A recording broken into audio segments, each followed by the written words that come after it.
वाला बाटे नमी होके कवनो ना कमी दी हो बतिया प हमारा ध्यान यरौआ लागे तारा चंडी भीड़ बड़ी भारी मेला घूमे हो ससारा में यरौ लागे तारा चंडी भीड़ बड़ी भारी मेला घूमे हो ससारा में यरौ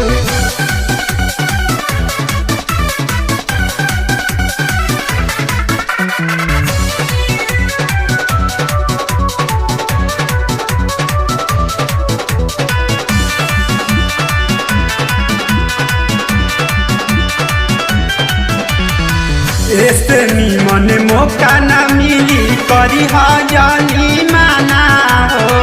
हमारा घर के टेंशन छोड़ा कदम कवन बहाना हो ऐसे निमन मौका न मिली करी जानी माना हो हमारा घर के टेंशन छोड़ा कदम कवन बहाना हो भले बड़ा आलमपुर बाकी रही हो जरूर होला दूर दूर से ही जो के नाम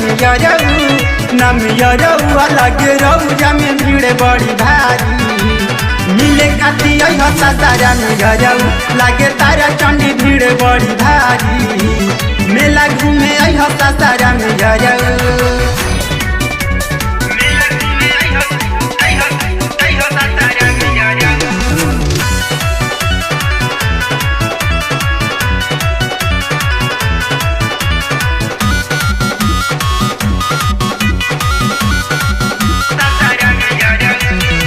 तकिया में शंकर कवलेज लागे मूर्ति रखाला भारी हो शेखर साथे सोनू भी आई है लेके अपन में हरारू हो तकिया में शंकर कवलेज लागे मूर्ति रखाला भारी हो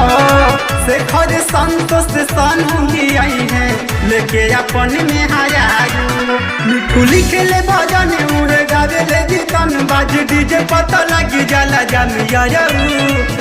यरौ लगे तकियों में भीड़ बड़ी भारी मिले खाती हो ससारा में यरौ लागे तारा चंडी भीड़ बड़ी भारी मेला घूमे हो ससारा में यरौ।